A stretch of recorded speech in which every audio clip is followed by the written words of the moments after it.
स्वागत करता हूँ कहानियों के इस जहां में, जहां रहस्य, रोमांच और रोमांस सारी चीजें मौजूद हैं। और दोस्तों, आप सुन रहे हैं जेम्स हेडली चेस की नई कहानी यू मस्ट बी किडिंग, और इसका हिंदी वर्जन एक और खून। आइए सुनते हैं इस कहानी का अगला एपिसोड। नए सुनने वाले चैनल सब्सक्राइब कर लीजिए, साथ ही साथ प्लेलिस्ट भी चेक कीजिए जिसमें आपको शर्लॉक होम्स, सत्यजीत रे, ब्योमकेश बख्शी की बहुत ही रोमांचक और थ्रिलर कहानियां आपको सुनने को मिलेंगी। तो बिना किसी देरी के साथ नया एपिसोड शुरू करते हैं। तो आइए सुनते हैं। ऑर्डर के मुताबिक जैकोबी ने लेवाइन से वो खास गोल्फ बॉल बटनों की जैकेट हासिल की और सॉल्वेशन आर्मी के डिपो जा पहुंचा। शहर के रईसों से हासिल होने वाली सभी तरह के गिफ्ट को हैंडल करने वाले इंचार्ज जिम कैड्रॉक से हुई मुलाकात में उसने बड़े जोरदार तरीके से इस बात को सिरे से ही नकार दिया कि वहां उसे साइरस ग्रेग के यहाँ से वैसी कोई जैकेट कभी हासिल भी हुई थी। उसने साफ कहा, ऐसी खास बटनों वाली जैकेट वहां कभी उस तक पहुंची ही नहीं। जैकोबी ने बार बार घुमा फिरा कर अपने सवाल को कई बार दोहराया, लेकिन नतीजा सिफर रहा। क्रेडाक अपने दिए बयान पर टिका रहा। उसके हिसाब से वैसी कोई जैकेट वहां सॉल्वेशन आर्मी के डिपो में कभी आई ही नहीं। इसी वक्त जब जैकोबी क्रीडाल से अपनी बातचीत में बिजी था, ठीक उसी वक्त लेपेस्की ब्रेंडन के घर पर उसके सामने मौजूद था। इस वक्त सुबह के 8:15 बजे थे। ब्रेंडन ऑफिस निकलने की तैयारी कर रहा था कि तभी लेपेस्की वहां आ पहुंचा था। गुड मॉर्निंग मिस्टर ब्रेंडन, लेपेस्की अपने पुलिसिया अंदाज में बोला। मैं दरअसल उन बटनों को चेक कर रहा हूं और उसी सिलसिले में मुझे पता चला है कि मिस्टर लेवाइन ने आपको उस खास जैकेट के साथ उन पर लगे उन गैर मामूली बटनों का एक स्पेयर सेट भी डिलीवर किया था। मैं जरा वो डुप्लीकेट सेट देखना चाहता हूं। केन घबरा गया। Spare set? उसने हकलाते हुए कहा, मुझे तो याद नहीं पड़ता कि लेवाइन ने ऐसे उन बटनों का कोई डुप्लीकेट सेट भी दिया हो। वो कहता है उसने दिए थे। उसका दावा है कि उसने जिन 4 ग्राहकों को ऐसी जैकेटें बेची हैं, उन चारों को ही ऐसे बटनों का डुप्लीकेट सेट भी दिया है। लेपेस्की ने गुर्रा कर कहा, ऐसी सभी बातों की देखभाल दरअसल मेरी बीवी करती है और वो फिलहाल अटलांटा में अपने बीमार पिता के पास गई हुई है। मुझे भी फिलहाल ऑफिस निकलना है, लेकिन मैं वापस लौटकर उस स्पेयर सेट को ढूंढने की कोशिश करूंगा।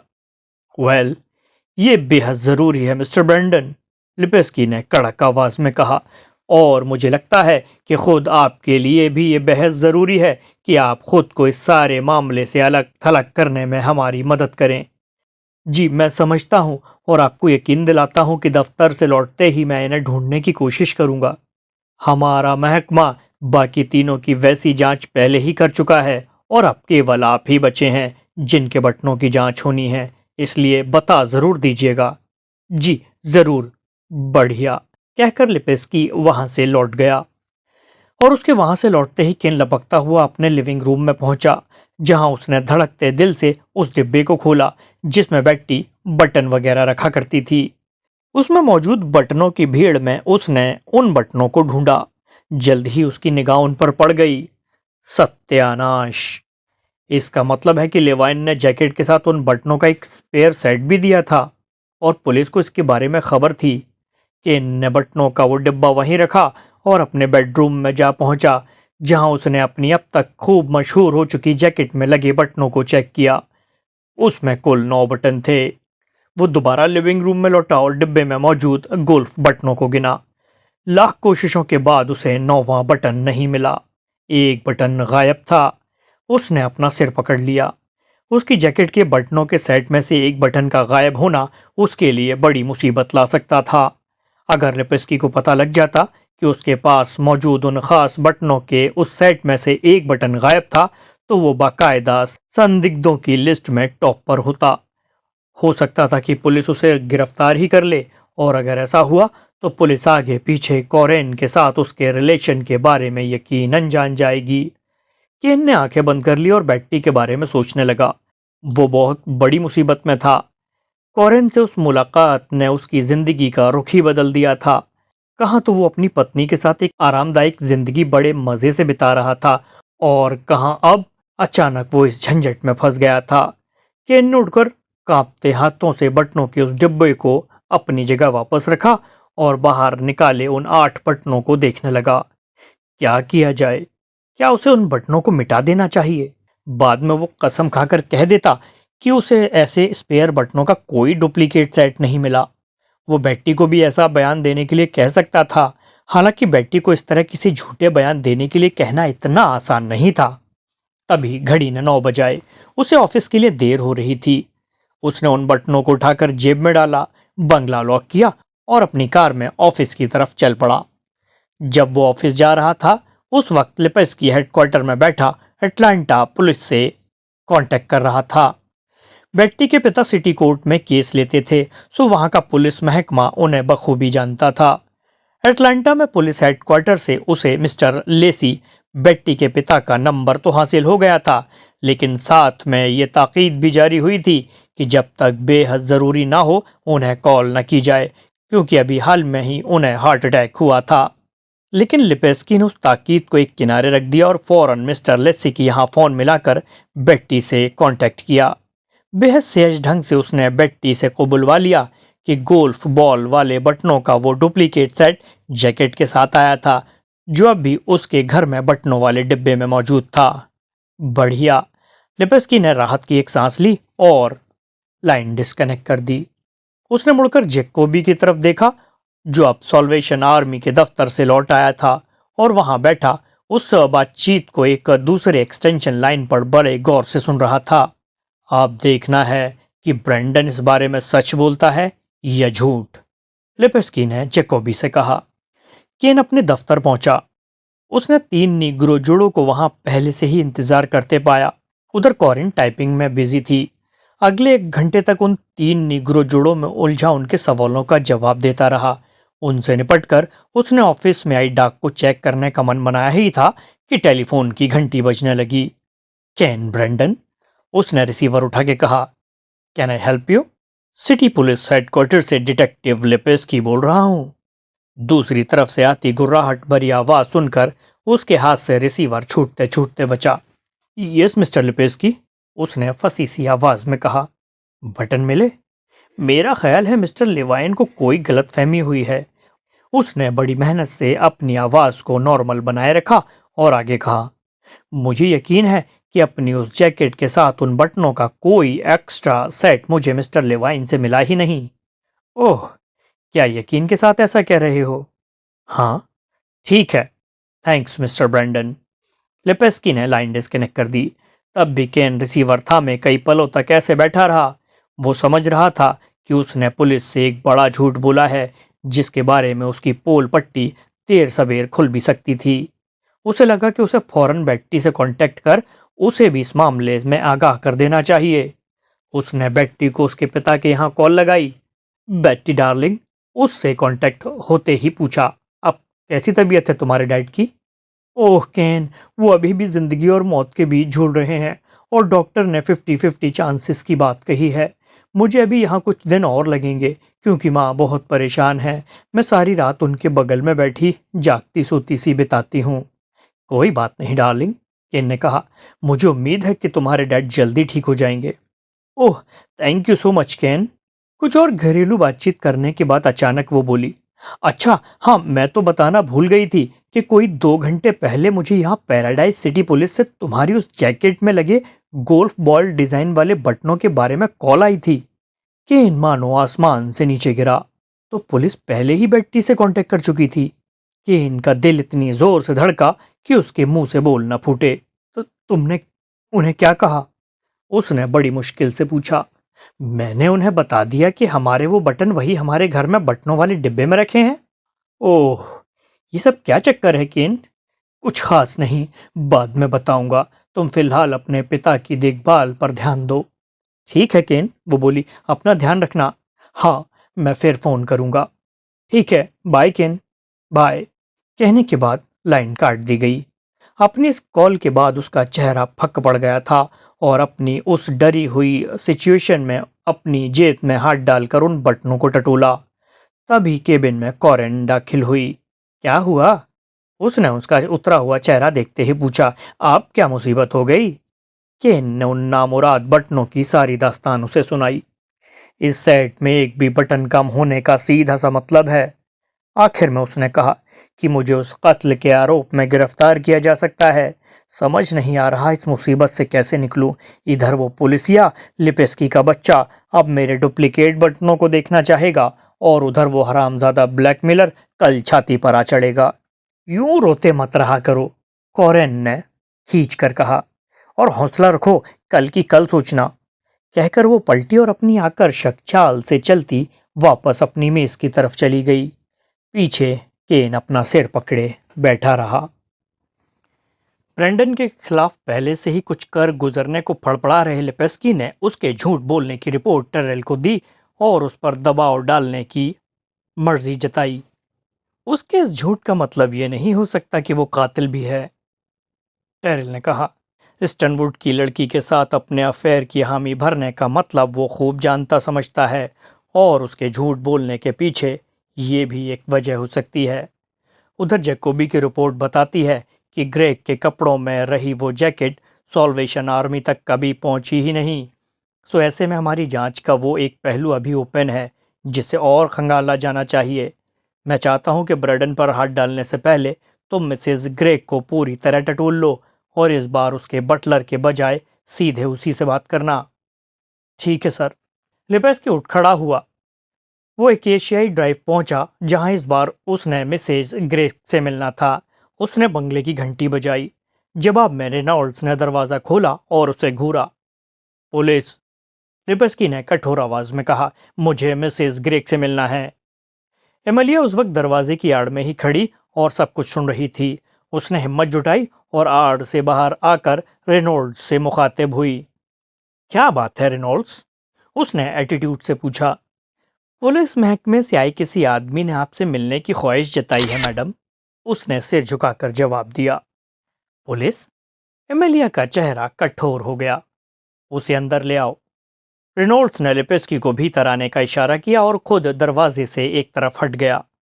आइए, एमेलिया ने भीतर आते लिपेस्की से कहा।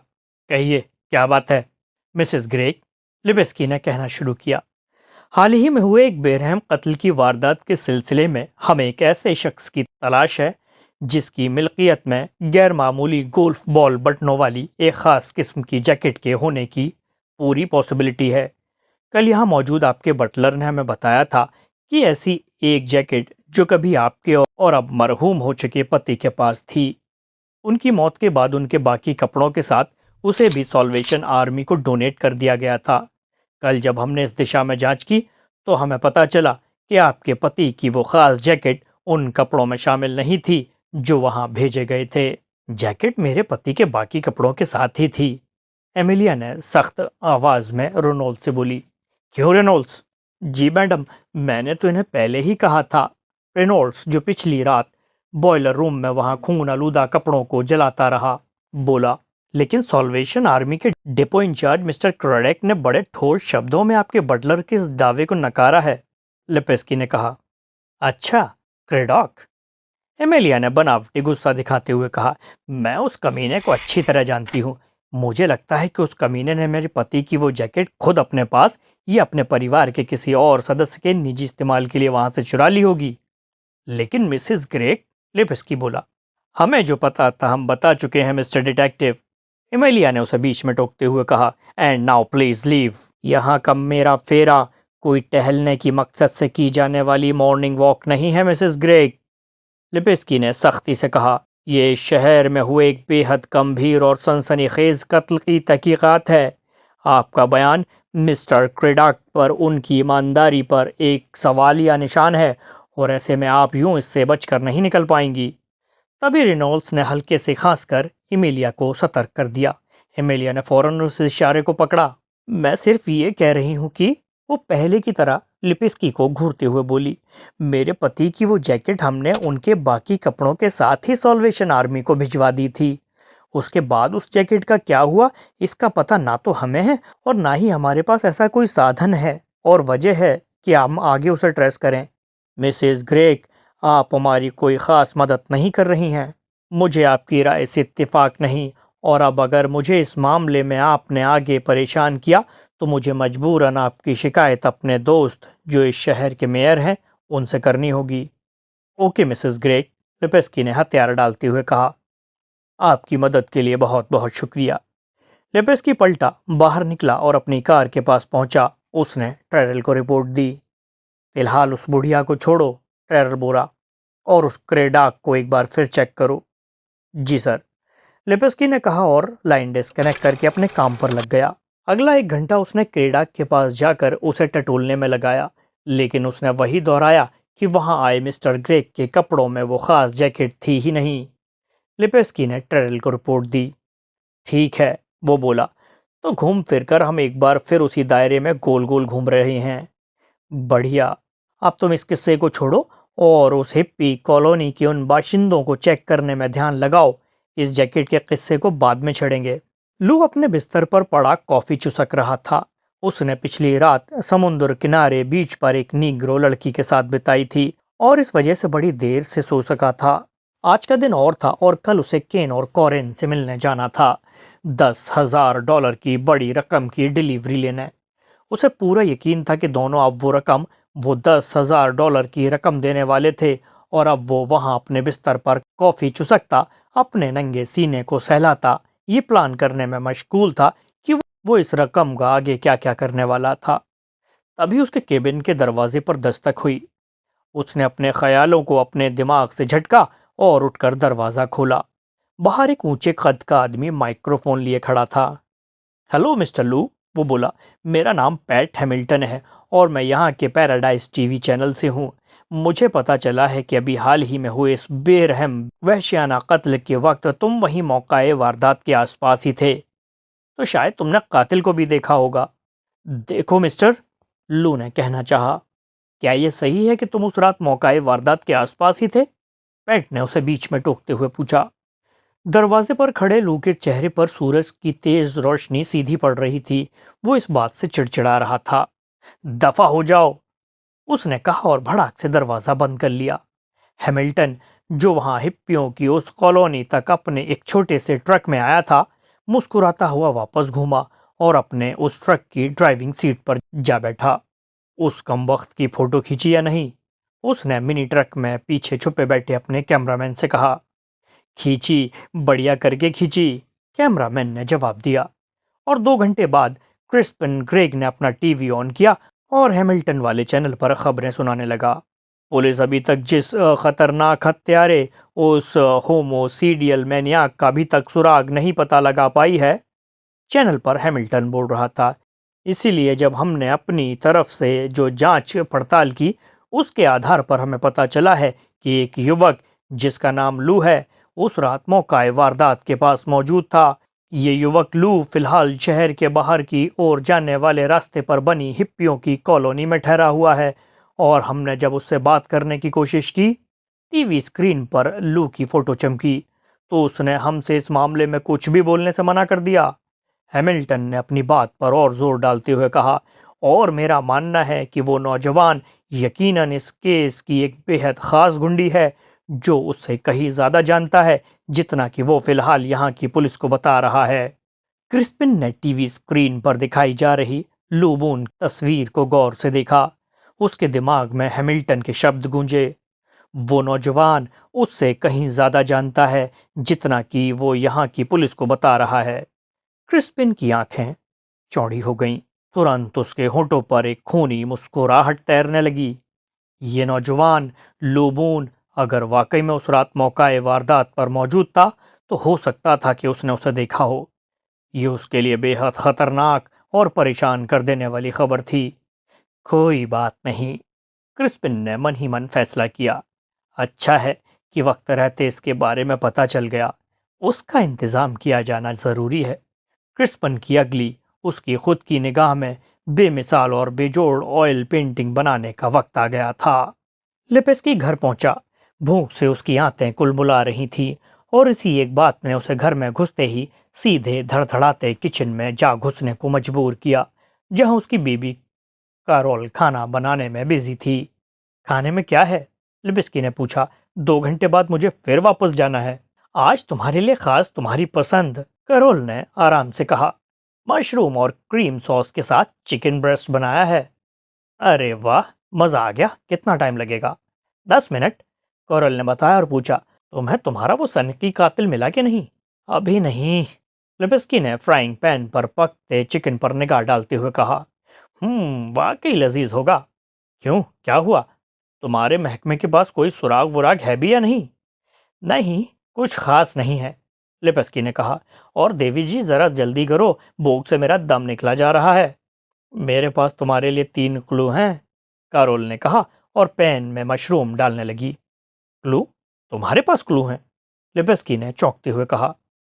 इसका मतलब तुम फिर उस पियक्कड़ बुढ़िया के पास पहुंच गई। मोहिता बेल पीती जरूर है, लेकिन केवल इसी वजह से उसे पियक्कड़ कह देना गलत है। वो बुढ़िया पीकर हमेशा उल्टा सीधा बकती है। नहीं, वो हमेशा सच्ची भविष्यवाणियां करती है। और ये मत भूलो कि पिछले साल भी उसने हत्या के एक मामले में तुम्हें 2 मेजर क्लू दिए थे, जिन्हें तुमने अपनी बेवकूफ़ी भरी जिद में इस्तेमाल तक नहीं किया था। लेकिन लिपेस्की ने उसका कहा आखिरी फिक्रा सुना ही नहीं था। वो लपक कर लिविंग रूम में पहुंचा और वहां लिकर कैबिनेट को खोलकर चेक किया। वहां से उसकी खास पसंदीदा विस्की की बोतल गायब थी। लिपिस्की ने अपनी टाई नोचकर फर्श पर फेंक दी।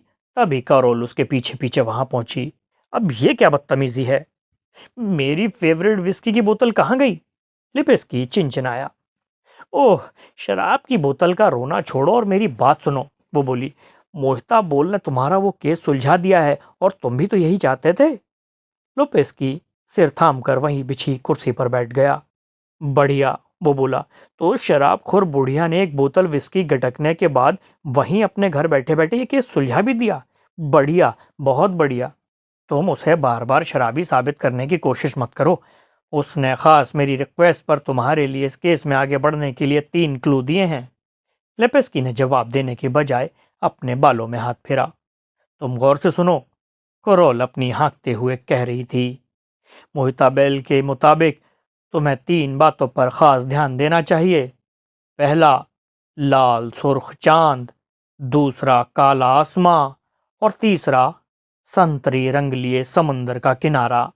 लिपिस्की ने अपनी पलकें झपकाई और चिढ़कर कहा, लाल सुर्ख चांद, काला आसमान और संतरी बीच। बढ़िया।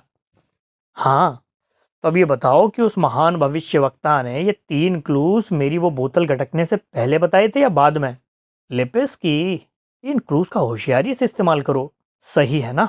ऐसी बेहतरीन विस्की की पूरी बोतल मुफ्त में हासिल बोतल को गटकने के बाद मैं भी ऐसी भविष्यवाणियां कर सकता हूँ। लिपिस्की ने गहरी सांस खींची और हवा में सूंघते हुए कहा, अब ये क्या जल रहा है? करहुल को अचानक कुछ याद आया। वो चीखती हुई किचन की ओर दौड़ी और कुछ पलों के बाद उसकी आवाज आई, तुम्हारा डिनर जल गया। वो चीखी, और ये तुम्हारी ही गलती है। लिपिस्की धुएं भरी किचन में पहुंचा और पैन में पड़े जले हुए गोश्त को घूरने लगा। अब मैं क्या खाऊंगा? मैं कुछ और बनाती हूँ, लेकिन तुम उन 3 क्लू को ध्यान में रखना। ठीक है, ठीक है, वो बोला। अब ये छोड़ो और जल्दी कुछ बनाओ। उसकी खास और पसंदीदा विस्की की बोतल जा चुकी थी। उसका खाना जल गया था और इस सब की जिम्मेदार कारोल, उसकी बीवी को इस बारे में कुछ और कहने की हिम्मत नहीं थी। वो यकीनन अच्छा वेल ट्रेंड पति था। करोल खुशकिस्मत बीवी थी। रात के 11 बजे थे। केन अभी भी अपने बिस्तर पर सोने की बजाय लाउंज में बिछी कुर्सी पर बैठा था। आज ऑफिस से घर लौटते वक्त वो इतना घबराया हुआ था कि वापसी में डिनर के लिए कुछ खरीद लाना भी भुला बैठा। उसे हर वक्त यही चिंता खाई जा रही थी कि न जाने कब लपेस की उस गुमशुदा बटन की पूछताछ करने उसके घर आ धमकता। घर आते ही उसने लिकर कैबिनेट से स्कॉच की एक बोतल निकालकर अपने लिए तगड़ा ड्रिंक बनाया और लाउंज में बैठा उस ड्रिंक को चुसकता इंतजार करने लगा। उसे यकीन था कि कॉरेन अपने बाप स्टर्नवुड को संभाल सकती थी, लेकिन उसे खुद बेट्टी को संभालने का भरोसा नहीं था। उसे अभी तक समझ में नहीं आ रहा था कि इस झंझट में वो बेट्टी को किस मुंह से अपनी बेगुनाही की बात कह सकेगा। उसने दूसरा ड्रिंक लिया और आगे की सोचने लगा। जिंदगी तबाह होती नजर आ रही थी। तभी डोरबेल बजी। वो उठ खड़ा हुआ, कॉरिडोर से गुजरा और जाकर मेन गेट पर पहुंचा। सामने से हटो, कॉरेन ने उसे एक तरफ धकेलते हुए कहा। मैंने खास ध्यान रखा है कि किसी को मेरी यहाँ इस विजिट का पता न चले। केन हड़बड़ाते हुए एक तरफ हटा तो कॉरेन भीतर आ गई। लेकिन तुम यहाँ क्या करने आई हो? उसने पूछा। अरे, तुम तो ड्रिंक कर रहे थे। कॉरेन ने उसके सवाल को अनदेखा करते हुए और भटकते हुए लिविंग रूम में पहुंच गई। अपने भड़कीले टाइट फिट फ्रॉक में उसका रात के इस दोपहर यहाँ आने का इरादा खुद में सबूत था। क्या बात है? किन ने पूछा। तुम यहाँ क्या करने आई हो? ये देखो। जवाब देने की बजाय उसने अपनी मुट्ठी केन के सामने खोली। उसकी हथेली पर एक गोल्फ बटन था। वो बटन जिसे देखते ही केन के बर्ताव में हैरत अंगेज बदलाव आ गया। अरे, ये तुम्हें कहाँ मिला? उसने पूछा। मैं लेवाइन की दुकान में गई थी और वहां उसके पास मौजूद वैसी ही एक दूसरी जैकेट में से बगैर किसी की नजरों में आए इसे काट लाई। उसने हंसते हुए कहा। मैंने कहा था ना, इसे मेरे ऊपर छोड़ दो। केन ने राहत की सांस ली। अब जाकर उसकी जान में जान आई। उसने बटन लेने के लिए हाथ बढ़ाया, लेकिन कॉरेन ने फौरन ही मुट्ठी बंद कर ली। तुम्हारा बेडरूम कहाँ है? वो मुस्कुराई। आओ इस शानदार मौके को तरीके से सेलिब्रेट करते हैं, उसने कहा, और तरीके के सेलिब्रेशन के लिए फौरन अपने पैदाइशी कपड़ों में आ गई। ये तुम्हारा बटन, उसने केन की तरफ आंख दबाते हुए कहा। और ये मेरे तुम। कहना वाक रह गया। एक पल के लिए उसके दिमाग में आया, ये घर अकेले उसी का नहीं बल्कि बेट्टी उसकी बीवी का भी था। उस घर का बेडरूम, बेडरूम में बिछा बेड, सब पर उसका हक था। लेकिन स्कॉच के दो तगड़े ड्रिंक का असर और खुद कोरेन का उस वक्त उस पोजीशन में ऐसा इनविटेशन उसके लिए इन सब बातों को भुला देने के लिए काफी था। काफी से भी ज्यादा था। उसने कोरेन का हाथ थाम लिया और बेडरूम की तरफ बढ़ गया। कोरेन हंसी और उससे लिपट गई। कोरेन स्टनवुड। क्या लड़की थी! क्या कमाल की लड़की थी! डोरबेल की तेज चीख सुनकर केन जागा। जागा तो जागकर उठ बैठा। उसे सिर में हथौड़े से बजते हुए महसूस हुए। उसने दोनों हाथों में अपना सिर थाम लिया। डोरबेल दोबारा चीखी। केन ने अपने ऊपर से चादर हटाई और पहले की तरह सिर थामे पलंग से नीचे उतर आया। डोरबेल लगातार चीखे जा रही थी। अब इस वक्त कौन आ मरा? केन ने अपना ड्रेसिंग गाउन पहनते हुए सोचा। पता नहीं कितने बजे हैं। उसने बड़ी मुश्किल से जबरन अपनी आंखें खोली और पलंग के सिरहाने रखी घड़ी पर नजर डाली। 8:15 बज रहे थे। हे भगवान, ये तो सुबह हो गई। उसने सोचा और गौर किया। सुबह की हल्की धूप भीतर कमरे तक आ पहुंची। डोरबेल जो एक पल के लिए शांत हुई, फिर चीखी। ये क्या मुसीबत है? पलंग पर पड़ी कोरेन ने पूछा। केन ने तुरंत उसकी दिशा में देखा। पलंग पर लेटी कोरेन अपनी आंखें मिचमिचा रही थी। केन घबरा गया।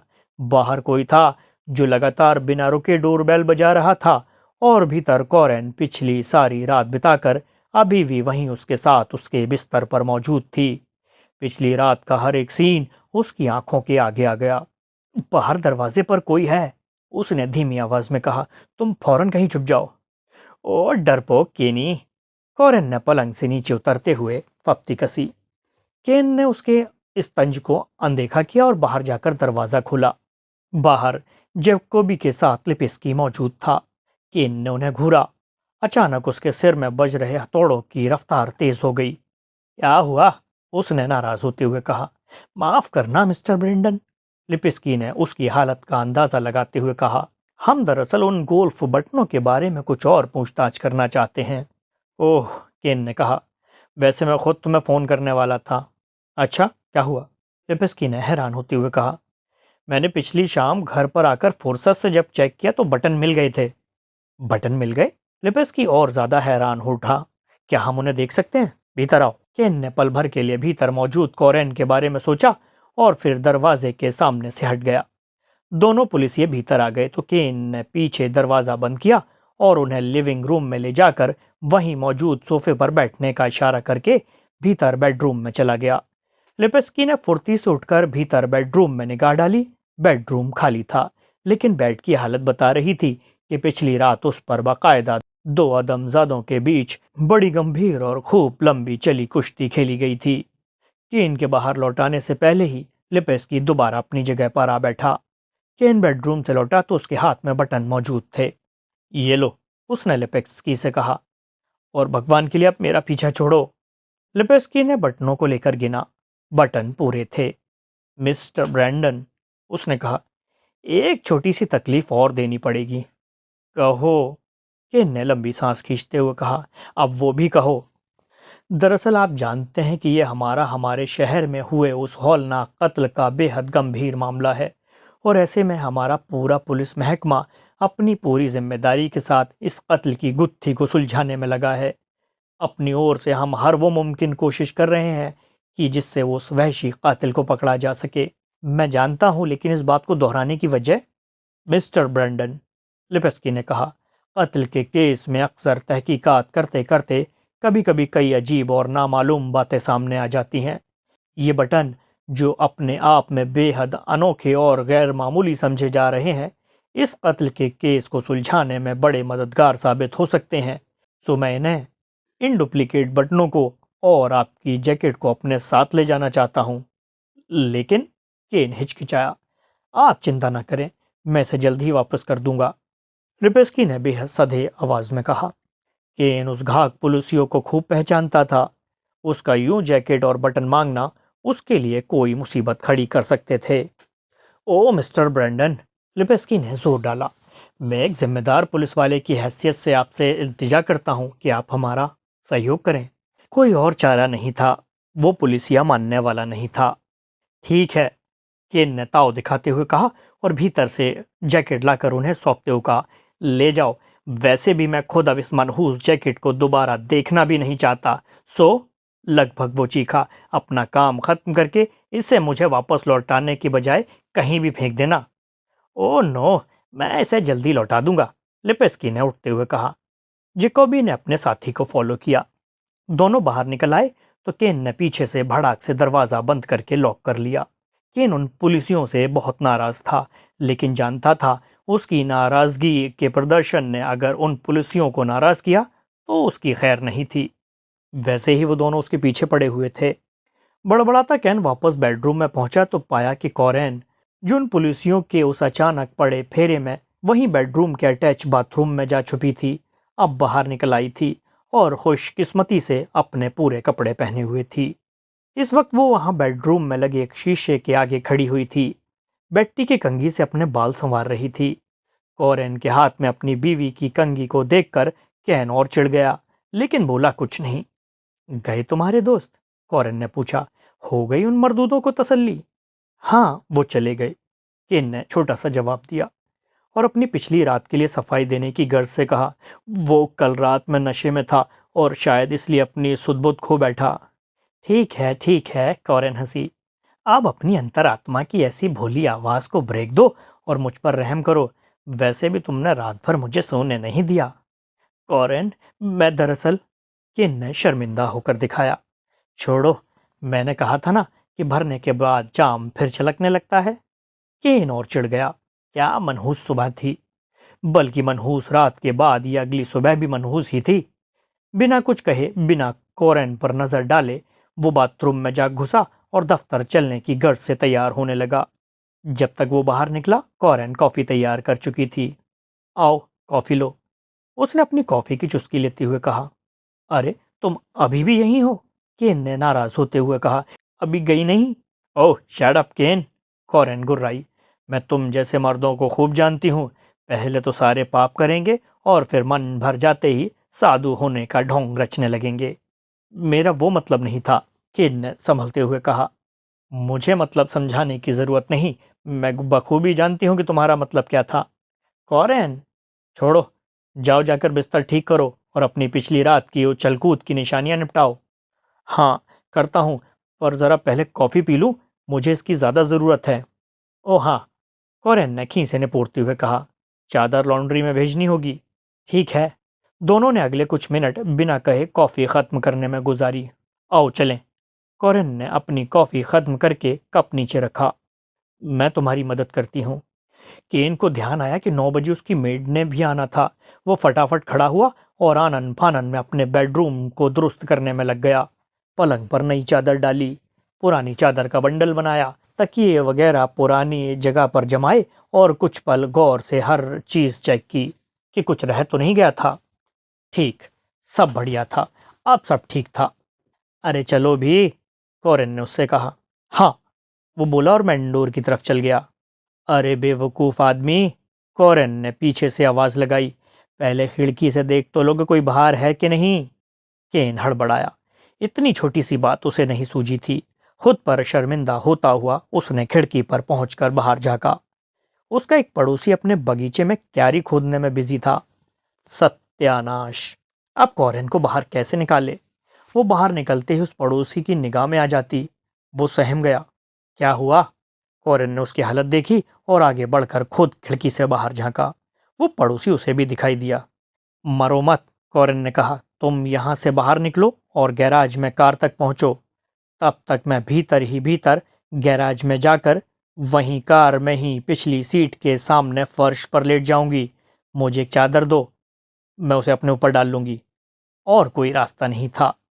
मजबूरन केन को ये मशवरा मानना पड़ा और यूं उसके एम्प्लॉयर, शहर के नामी गिरामी ऊंची हस्तियों में शुमार उसके बॉस मिस्टर स्टनवुड की बेटी की वहां उस जगह से रवानगी ऐसी खुफिया रवानगी का रास्ता बना।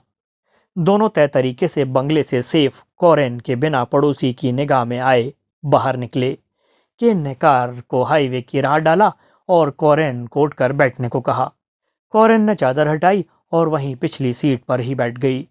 बाकी पूरे रास्ते दोनों ने खामोशी में सफर काटा। तुम जाकर दफ्तर खोलो, कार के रुकते ही कॉरेन ने कहा, और मैं इन चादरों को लॉन्ड्री में देके आती हूँ।